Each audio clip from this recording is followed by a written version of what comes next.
रूस और यूक्रेन के बीच जारी महायुद्ध का आज 56वां दिन है। विक्ट्री डे परेड के लिए रूस कर रहा है कौन सी बड़ी तैयारी? रूस के रक्षा मंत्री ने अमेरिका पर क्यों लगाया यूक्रेन को उकसाने का आरोप? रूस पर दबाव बढ़ाने के लिए पश्चिमी देश ने बनाया कौन सा नया प्लान? ब्रिटेन के पीएम ने क्यों कहा कि यूक्रेन को छूने की हिम्मत नहीं करेगा रूस? यूक्रेनी सेना रशियन टैंकों को ढूंढकर कैसे कर रही है तबाह? और वीटो के गलत इस्तेमाल को रोकने के लिए संयुक्त राष्ट्र की तैयारी। रूस यूक्रेन जंग से जुड़ी खबरों के लिए आइए देखते हैं रूस वर्सेस यूक्रेन टॉप 9। हर साल 9 मई को आयोजित होने वाली विक्ट्री परेड के रिहर्सल में पुतिन की आर्मी ने अपना दमखम दिखाया। इस रिहर्सल में Asian tank, helicopters, fighter jets के साथ साथ रूस की सबसे घातक इंटरकॉन्टिनेंटल एटमी मिसाइल को भी शामिल किया गया। नाटो देशों से तनाव के बीच पुतिन ने इस शक्ति प्रदर्शन के जरिए संदेश देने की कोशिश की है कि वो जरूरत पड़ने पर क्या क्या कर सकते हैं। रूस के रक्षा मंत्री सर्गेई शोइगु ने पश्चिमी देशों पर यूक्रेन को उकसाने का आरोप लगाया है। शोइगु के मुताबिक अमेरिका समेत पश्चिमी देशों ने युद्ध को लंबा खींचने के लिए यूक्रेन को हथियार सप्लाई किए हैं। वहीं अमेरिकी रक्षा मंत्रालय ने दावा किया है कि रूस यूक्रेन पर हमले और तेज करने वाला है। रूस डोनेट्स्क और ईजीएम पर बड़े हमले की तैयारी कर रहा है।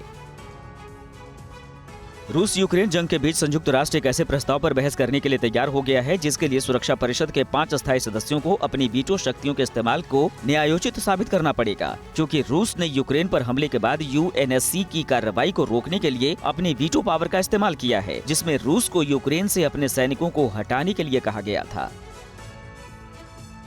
संयुक्त राष्ट्र महासचिव एंटोनियो गुटेरेस ने यूक्रेन पर रूसी हमलों के दूसरे चरण की निंदा की है और 24 अप्रैल को रूढ़िवादी ईस्टर से पहले पवित्र सप्ताह के शुरुआती 4 दिनों के लिए युद्ध विराम की अपील की है। गुटेरेस की इस अपील पर यूक्रेन के विदेश मंत्री दिमित्रो कुलेबा ने कहा है कि रूस को उनकी बात माननी चाहिए और कम से कम ह्यूमन कॉरिडोर बनाने की छूट देनी चाहिए।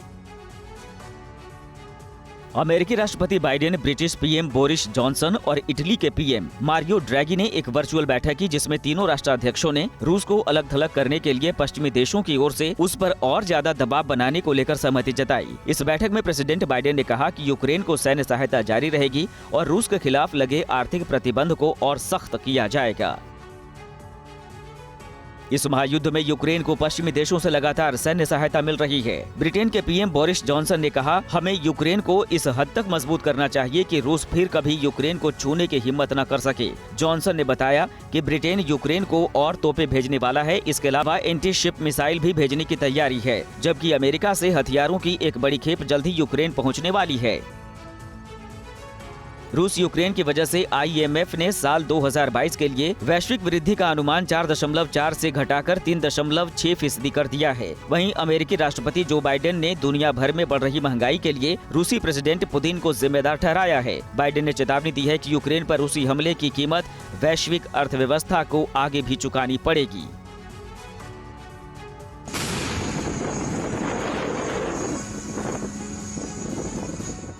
रशियन टैंक की तबाही का ये वीडियो यूक्रेनी सेना ने जारी किया है। यूक्रेनी हमले के बाद एक जोरदार धमाका हुआ, जिसके बाद ये रूसी टैंक आग के गोले में बदल गया। धमाका इतना भयंकर था कि आग की लपटें कई मीटर ऊपर तक दिखाई दी। वहीं यूक्रेनी सेना के हवाई हमले का भी एक वीडियो सामने आया है, जिसमें यूक्रेनी लड़ाकों ने ड्रोन्स की मदद से रूसी टैंक और बख्तरबंद गाड़ियों को तबाह कर दिया।